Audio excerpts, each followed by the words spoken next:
है intra ovarian pollination. अब क्या होता है इंट्रा ओवेरियन पॉलिनेशन, इसको मैं आपको ह्यूमन की केस से रिलेट करके बताती हूँ, ठीक है। एक तो यहाँ पर समझो आप, एक होते हैं humans, okay, most complex animals, and एक होते हैं एंजियोस्पर्म्स जो कि होते हैं most complex plants, okay. So humans जो कि होते हैं मोस्ट कॉम्प्लेक्स एनिमल्स, एंड एक होते हैं एंजियोस्पर्म्स जो कि होते हैं मोस्ट कॉम्प्लेक्स प्लांट्स, ओके। यहाँ पर ध्यान देना, ह्यूमंस की केस में कभी कभी क्या होता है, जो मेल पार्टनर होता है, ओके, अगर उनके स्पर्म काउंट कम हो या फिर जो स्पर्म की मोटिलिटी है वो अगर कम हो, सो उस केस में क्या किया जाता है, ह्यूमन की केस में ICSI यानी इंट्रा साइटोप्लाज्मिक स्पर्म इंजेक्शन, ये हम लोग रिप्रोडक्टिव हेल्थ के अंदर देखेंगे कि ये क्या चीज़ है, ओके। क्या है इसका फुल फॉर्म, ICSI का intra cytoplasmic sperm injection, intra cytoplasmic sperm injection. जब मेल पार्टनर या फिर डोनर जो होता है उनके स्पर्म काउंट कम होते हैं, या जब उनके जो स्पर्म काउंट है वो कम है, या फिर स्पर्म की जो मोटिलिटी है वो इतनी इनफ नहीं है कि वो फीमेल रिप्रोडक्टिव ट्रैक के अंदर जाके वो ओवम को फर्टिलाइज करे, तब ICSI परफॉर्म किया जाता है, ओके। ICSI के अंदर क्या होता है, इंट्रा साइटोप्लाज्मिक स्पर्म इंजेक्शन, नाम से ही समझ रहा है, जो ओवम होता है, ओके, फीमेल से फीमेल गैमेट यानी कि ओवम कलेक्ट किया जाता है, एंड डायरेक्टली इंजेक्शन की मदद से यहाँ पर स्पर्म को इंजेक्ट किया जाता है इन दी साइटोप्लाज्म ऑफ ओवम। मैं अगेन रिपीट करती हूँ, क्या होता है यहाँ पर इंट्रा साइटोप्लाज्मिक स्पर्म इंजेक्शन के केस के अंदर, जो मेल पार्टनर होता है उनके जो स्पर्म होते हैं उन्हें इंजेक्शन के अंदर डाला जाता है, एंड वो इंजेक्शन डायरेक्टली जो फीमेल का ओवम या फीमेल के गेमीट होते हैं उनके साइटोप्लाज्म के अंदर इंजेक्ट किया जाता है। इसे बोलते हैं intra cytoplasmic sperm injection, okay. ये एक ART यानी असिस्टेड रिप्रोडक्टिव टेक्नोलॉजी का ही एक पार्ट है, ओके। सो ये तो हो गया ह्यूमन की केस में। सिमिलरली एंजियोस्पर्म जो कि प्लांट होते हैं उनके केस के अंदर होता है intra ovarian pollination, intra ovarian pollination. अब इसे हम लोग समझेंगे कि इंट्रा ओवेरियन पॉलिनेशन क्या होता है। आप ये दो चीज़ों को रिलेट करके समझना, ओके। सबसे पहले तो प्लांट की केस के अंदर आपको पॉलिनेशन समझना होगा, फिर आपको फर्टिलाइजेशन समझना होगा क्या होता है। सो थोड़ा ओवरव्यू मैं यहाँ पर बता देती हूँ। मान लो यहाँ पर देखो, जैसे ह्यूमन की केस के अंदर सेक्स ऑर्गन होते हैं। मेल के अंदर sex organ is testis, and female के अंदर जो सेक्स ऑर्गन है दैट इज ओवरी, ओके। सो यह वैसे ही सिमिलरली एंजियोस्पर्म के अंदर भी सेक्स ऑर्गन होते हैं, ओके। एंजियोस्पर्म के अंदर जो मेल सेक्स ऑर्गन होता है उसे बोला जाता है, एंजियोस्पर्म के अंदर जो मेल सेक्स ऑर्गन होता है उसे बोला जाता है स्टेमन। क्या बोला जाता है उसे, स्टेमन बोला जाता है। एंड एंजियोस्पर्म के अंदर जो फीमेल सेक्स ऑर्गन होता है उसे बोला जाता है कार्पेल, या इसी का दूसरा नाम होता है पिस्टिल। क्या होता है, कार्पेल, या इसी का दूसरा नाम होता है पिस्टिल। सो एंजियोस्पर्म्स के केस के अंदर मेल सेक्स ऑर्गन स्टेमन होता है, and female sex organ carpel या फिर पिस्टिल होती है, ओके। सो यहाँ पर मैं स्टेमन का स्ट्रक्चर ड्रॉ करती हूँ। स्टेमन के स्ट्रक्चर के अंदर यहाँ पर एक तो आपका प्रेजेंट होता है एंथर, ये हम लोग डिटेल में देखने वाले हैं, ओके। बट यहाँ पर इंट्रा ओवेरियन पॉलिनेशन समझना इंपॉर्टेंट है, दैट्स वाई मैं थोड़ा थोड़ा बता दे रही हूँ, ओके। यहाँ पर होता है एंथर, देन स्टेमन के अंदर यहाँ पर होता है कनेक्टिव, जो कि कनेक्ट करता है एंथर को ये स्टॉक लाइक स्ट्रक्चर के साथ। ये जो स्टॉक लाइक स्ट्रक्चर होता है इसे बोला जाता है फिलामेंट। सो ये होता है मेल रिप्रोडक्टिव ऑर्गन या मेल सेक्स ऑर्गन एंजियोस्पर्म की केस में, ठीक है, दैट इज स्टेमन। स्टेमन के स्ट्रक्चर के अंदर हमें एंथर है, देन हमारे पास यहाँ पर connective, and then we have filament, okay. Now female sex organ जो होता है जिसे बोला जाता है कार्पेल या फिर पिस्टिल, इनके पास भी इनका स्ट्रक्चर कैसा होता है। सो सबसे पहले तो इनका ऐसा एक बल्ज्ड पार्ट जो होता है उसे बोला जाता है ओवरी, ओके। देन ये बीच में जो पार्ट होता है इसे बोला जाता है स्टाइल, एंड जो ऊपर होता है इसे बोला जाता है स्टिग्मा। इसे क्या बोला जाता है, स्टिग्मा। सो ये होता है स्ट्रक्चर फीमेल सेक्स ऑर्गन का, दैट इज कार्पेल या फिर पिस्टिल का। सबसे ऊपर क्या है, स्टिग्मा, देन यहाँ पर होता है स्टाइल, एंड देन होता है ओवरी।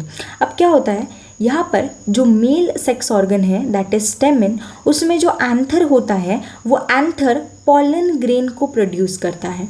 एंथर किसे प्रोड्यूस करेगा? पॉलन ग्रेन को। अब ये पॉलन ग्रेन के अंदर प्रेजेंट होता है मेल गैमीट। क्या प्रेजेंट होता है यहाँ पर? मेल गैमीट प्रेजेंट होता है।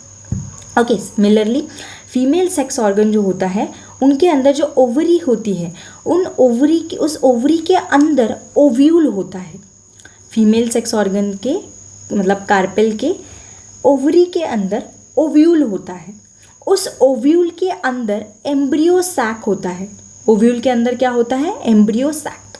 एंड उस एम्ब्रियो सैक के अंदर एग होता है, यानी कि एम्ब्रियो सैक के अंदर फीमेल गैमेट होता है। एम्ब्रियो सैक के अंदर क्या होता है?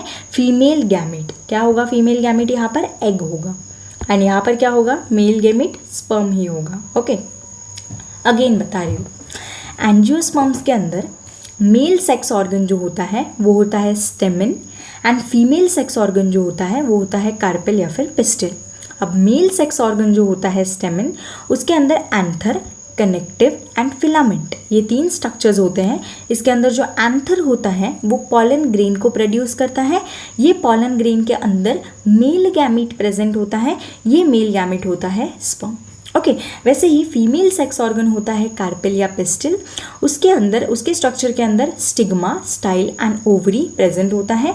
जो ओवरी होता है, ओवरी के अंदर ओव्यूल होता है। ओव्यूल के अंदर एम्ब्रियो सैक होता है, एंड एम्ब्रियो सैक के अंदर फीमेल गैमेट होता है that is egg. Okay, so fertilization के लिए ये स्पर्म का ये एग के पास जाना ज़रूरी इंपॉर्टेंट होता है, मतलब ज़रूरी होता है स्पर्म का एग के पास जाना। तो यहाँ पर क्या होगा? पॉलिनेशन होगा। पॉलिनेशन की प्रोसेस से जो पॉलन ग्रेन होगा वो कहाँ पर लैंड करेगा? स्टिग्मा पर लैंड करेगा। अब ये पॉलिनेशन कैसे होगा? मतलब पॉलन ग्रेन को हमें लैंड करवाना है स्टिग्मा के ऊपर। ओके, किसकी मदद से? पॉलिनेटर की मदद से। क्या होगा फिर पॉलन ग्रेन वहाँ पर जाने के बाद? पॉलन ग्रेन के अंदर मेल गैमेट प्रेजेंट है, सो पॉलन ग्रेन स्टिग्मा पे जाएगा, इसका मतलब मेल गैमेट भी स्टिग्मा के ऊपर जाएगा। फिर यहाँ पर क्या होता है? पॉलन ग्रेन या मेल गैमेट यहाँ पर जाने के बाद पॉलन ट्यूब बनता है। पॉलन ग्रेन स्टिग्मा के ऊपर जब लैंड होता है तब पॉलन ट्यूब बनता है, और उस पॉलन ट्यूब के अंदर मेल गैमेट आता है। कौन आता है उस पॉलन ट्यूब के अंदर? मेल गैमेट आता है। सो देन वो मेल गैमेट जो है वो स्टाइल से जाते जाते कहाँ पर जाता है? ओवरी के अंदर। ओवरी के अंदर वो मेल गैमेट कहाँ पर जाएगा? ओव्यूल के अंदर। ओव्यूल के अंदर फिर वो एंटर करेगा एम्ब्रियो सैक के एग के पास, and then male and female gamete का फ्यूजन होता है। इतनी लंबी प्रोसीजर होती है यहाँ पर, ठीक है। बट कभी कभी क्या होता है, कभी कभी ऐसा होता है कि ये पॉलन ग्रेन अगर इस स्टिग्मा के ऊपर गया तो यहाँ पर पॉलन ट्यूब जर्मिनेट करेगा, राइट, नॉर्मल केस के अंदर। बट अगर ये पॉलन ग्रेन इस स्टिग्मा के ऊपर जाए एंड ये स्टिग्मा के ऊपर जाने के बाद अगर पॉलन ट्यूब बना ही नहीं, यानी कि अगर ये पॉलन ग्रेन जर्मिनेट होकर पॉलन ट्यूब बना ही नहीं, पॉलन जर्मिनेशन हुआ ही नहीं पॉलन ट्यूब का, ठीक है, तो उस टाइम पर क्या होगा? मेल गैमेट तो एंटर कर ही नहीं सकता फिर अंदर। तो मेल गैमेट अंदर तो उस टाइम पर क्या होगा? मेल गैमेट अंदर एंटर नहीं कर सकता। मेल गैमेट अगर अंदर एंटर नहीं किया, इसका मतलब अंदर फर्टिलाइजेशन पॉसिबल नहीं है। पॉलिनेशन तो हुआ बट फर्टिलाइजेशन नहीं होगा।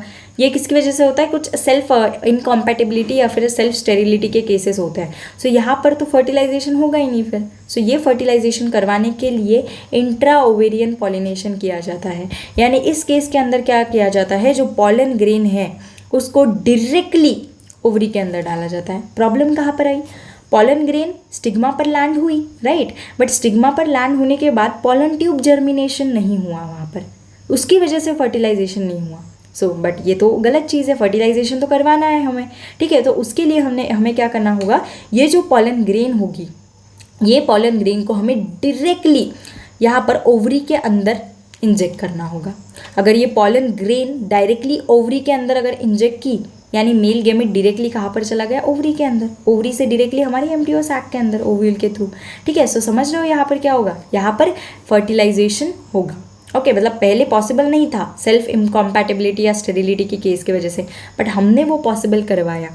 किस मेथड से? Intra ovarian pollination. इसीलिए इसका नाम है इंट्रा यानी इनसाइड, ओके, ओवेरियन यानी ओवरी के अंदर, एंड पॉलिनेशन यानी पॉलन ग्रेन को ट्रांसफ़र करवाना। सो हमने पॉलन ग्रेन को ट्रांसफ़र करवाया डायरेक्टली ओवरी के अंदर, इसको बोला जाता है इंट्रा ओवेरियन पॉलिनेशन। एंड इसकी वजह से हमारा फर्टिलाइजेशन क्या हुआ, अचीव हुआ। ठीक है। सो ये चीज़ जो थी इतनी, इसने वर्ल्ड वाइड अटेंशन अक्लेम किया। ठीक है। सो ये पंचानन महेश्वरी सर का बहुत बेस्ट कॉन्ट्रीब्यूशन था कि इन्होंने क्या बताया, intra ovarian pollination and test tube fertilization, जिसकी वजह से उसका मतलब उनका वर्ल्ड वाइड अक्लेम हुआ इन चीज़ों के लिए। ओके। सो इसको आप लोग अभी रिलेट कर सकते हो इसको ह्यूमन के केस में इंट्रा साइटोप्लाज्मिक स्पर्म इंजेक्शन, यानी जो oocyte होता है, सेकेंडरी oocyte या ओवम, उसके अंदर डायरेक्टली आप स्पर्म को डाल दो। एंड यहाँ पर एंजियोस्पर्म के केस के अंदर क्या होता है, इंट्रा ओवेरियन पॉलिनेशन होता है, यानी कि डायरेक्टली ओवरी के अंदर पॉलन ग्रेन को डाल दो। ओके। आई होप इतना क्लियर है। सो इनके वर्क का जो ये पैराग्राफ था ये मोस्ट इंपॉर्टेंट था, यही से क्वेश्चन एक्सपेक्टेड था, इसलिए ये मैंने आपको बहुत ज़्यादा डिटेल के अंदर कवर करवाया। I hope it is clear. Now, he was honored with fellowship of Royal Society of London. ठीक है, फेलोशिप मिली इन्हें रॉयल सोसाइटी ऑफ लंदन से। उसके बाद Indian National Science Academy and other institutions of excellence, ये आपको ऊपर से याद रखना है। Okay. He encouraged general education and made significant contribution to school education by his leadership in bringing out the very first textbook of biology for higher secondary school published by NCERT in 1964. Okay. सो इन्होंने इनकी leadership के अंदर इन्होंने जो higher secondary school होते हैं यानी 11th and 12th, इनके लिए बायोलॉजी के लिए स्टैंडर्ड टेक्स्ट बुक इन्वेंट किए थे। ठीक है। ये स्टैंडर्ड टेक्स्ट बुक फिर बाद में एनसीईआरटी ने पब्लिश किए, कब, 1964 के अंदर, जिनके इन टेक्स्ट बुक की वजह से जनरली स्टूडेंट्स को बहुत ज़्यादा क्या मिली, हेल्प मिली। ओके। सो आई होप ये तो इनके अचीवमेंट्स थे लास्ट वाले, और इनका वर्क जो था वो ज़्यादा इंपॉर्टेंट है। तो इन्हें क्या क्या मिला, इन्हें फेलोशिप मिली रॉयल सोसाइटी ऑफ लंदन की। Okay. Then Indian National Science Academy and other institutions जो थे एक्सेलेंस की उनकी। फिर इन्होंने जनरल एजुकेशन को एनकरेज किया and very first text books जो होते हैं जो बायोलॉजी के लिए रिक्वायर्ड है for higher secondary education, that is class 11th and 12th, वो भी इन्होंने बताए। एंड ये एनसीईआरटी ने फिर पब्लिश किए 1964 के अंदर। Okay. So basically Panchanan Maheshwari sir ये थे कौन, ये थे बेटा एक तो साइंटिस्ट। ओके। ये मतलब साइंटिस्ट, बॉटनिस्ट थे। उसके बाद ये एक टीचर भी थे, यानी एक एजुकेटर भी थे, दैट्स वाई इन्हें प्रोफेसर पंचानन महेश्वरी भी बोला जाता है। ओके। सो ये क्या थे, एक साइंटिस्ट थे, एक बॉटनिस्ट थे, ये एक प्रोफेसर थे यानी कि एक एजुकेटर थे, देन ये एक पब्लिशर भी थे क्योंकि इन्होंने बुक्स को पब्लिश किया था। ओके। सो ये एक पब्लिशर भी थे, इनकी खुद की भी बुक्स हैं। Okay. So an embryology of angiosperms इनकी बुक है। Okay. An embryology of angiosperms. So ये सारी वर्क था प्रोफेसर पंचानन महेश्वरी सर का इनकी लाइफ टाइम के अंदर। सो आपको याद रखना है जो सेकंड पैराग्राफ है वो बहुत इंपॉर्टेंट है। मैं अभी समराइज़ करती हूँ कि आई विल टोटली समराइज पूरा। प्रोफेसर पंचानन महेश्वरी सर ये बॉर्न हुए थे 1904 इन जयपुर राजस्थान। ठीक है। ये मोस्ट डिस्टिंग्विश्ड बॉटनिस्ट थे इंडिया के भी एंड वर्ल्ड के। अभी आपको समझ में आ गया होगा क्यों, क्योंकि इन्होंने कितनी अच्छी अच्छी टेक्निक्स इन्होंने इन्वेंट की। ओके। इनका हायर एजुकेशन इलाहाबाद से हुआ था। ठीक है। इलाहाबाद में इन्होंने डिग्री कौन सी ली थी, DSc, that is doctorate in science, जो कि एक रिसर्च की डिग्री होती है। कॉलेज डेज में इनके एक प्रोफेसर थे, ठीक है, इनके एक टीचर थे, अमेरिकन मिशनरी टीचर, जिनका नाम था डॉक्टर W डेजन, जिनसे ये बहुत ज़्यादा इंस्पायर थे। ओके। इनके टीचर की वजह से ही इनका बॉटनी के अंदर, स्पेशली मॉर्फोलॉजी के अंदर क्या बढ़ा, इनका इंटरेस्ट बढ़ा। ओके। देन इनके टीचर ने एक बार इन्हें एक्सप्रेस किया था कि अगर मेरा स्टूडेंट मेरे से बहुत आगे प्रोग्रेस करेगा तो उनके लिए वो बहुत सेटिस्फैक्ट्री चीज़ होगी। उस चीज़ को याद में रखते हुए पंचानन महेश्वरी सर ने अपना थ्रू आउट जो वर्क था वो किया एंड उन्होंने अपनी टीचर को कुछ रिटर्न में देने के लिए बहुत ज़्यादा मेहनत की। ठीक है, कि एटलीस्ट वो उन्हें कुछ रिटर्न में दे सके। ओके। सो वो वर्ड्स उन्हें इंस्पायर हो, यानी कि प्रोफेसर पंचानन महेश्वरी सर के इंस्पिरेशन थे उनके teacher doctor W डेजन। Okay. Then इनका वर्क बहुत ज़्यादा इंपॉर्टेंट है। इन्होंने एम्ब्रियोलॉजिकल एस्पेक्ट्स के ऊपर स्टडी किया। ठीक है। फिर इन्होंने पॉपुलराइज किया यूज़ ऑफ एम्ब्रियोलॉजिकल कैरेक्टर्स का टेक्सोनॉमी के अंदर, ये मैंने बताया। ठीक है। देन नेक्स्ट है इन्होंने इस्टेब्लिश किया था Department of Botany University of Delhi as an important research centre of research in embryology. ठीक है। एंड टिश्यू कल्चर क्या होता है, ये बायोटेक्नोलॉजी एंड एप्लीकेशन चैप्टर के सेकंड पेज के ऊपर दे रखा है, 1 घंटा लगेगा, इसीलिए ये हम वहाँ पर डील करेंगे। एंड टिश्यू कल्चर जो होता है ये नाउ अ डेज लैंडमार्क है साइंस के अंदर, बहुत इंपॉर्टेंट है, डिस्कस करेंगे। उसके बाद इन्होंने एम्फसाइज किया था the need for initiation of work on artificial culture of immature embryos. Okay, immature embryos को इन्होंने रेस्क्यू किया था एंड उनके डेवलपमेंटल डिफेक्ट्स को क्योर करने का ट्राई किया था to increase their survivability chances. उसके बाद इन्होंने जो इनका जो वर्क था टेस्ट ट्यूब फर्टिलाइजेशन के ऊपर, okay, in case of plants, test tube fertilization in plants, okay, and intra ovarian pollination जो कि यहाँ पर हमने डिस्कस किया डिटेल के अंदर। ओके, सो इनका जो वर्क था test tube fertilization in plants and intra ovarian pollination, इन्होंने वर्ल्ड वाइड अटेंशन इनके ये 2 चीज़ों की वजह से इन्हें मिला, ठीक है, इनको अचीव हुआ। ओके, नेक्स्ट इनके ऑनर्स दे रखे हैं, ठीक है, fellowships of royal Society of London, Indian National Science academy, ये आपको ऊपर से याद रखना है। उसके बाद इन्होंने जनरल एजुकेशन को एनकरेज किया और जो हायर सेकेंडरी एजुकेशन होता है, higher secondary schools 11th and 12th, उनके लिए 2 वेरी फर्स्ट टेक्स्ट बुक जो होती है बायोलॉजी की, वो इन्होंने क्या की, पब्लिश की। ओके, जो कि एनसीईआरटी ने फिर पब्लिश की इन 1964। आई होप ये पूरा आपको क्लियर हो चुका है। सो यहाँ पर एंड इनका जो बर्थ ईयर है 1904 एंड इनका डेथ ईयर है 1966, यानी इनकी डेथ के 2 साल पहले एनसीईआरटी ने इनकी बुक्स को, इनकी टेक्स्ट बुक्स को पब्लिश किया था। ग्रेट। ओके, सो एक बार अगर हम सम अप करें ये थे कौन, सो ये थे professor Panchanand Maheshwari, he was a educator. Okay, educator थे ये, यानी कि ये कौन थे बेटा, ये थे प्रोफेसर। ओके, एजुकेटर थे, ये एक प्रोफेसर थे।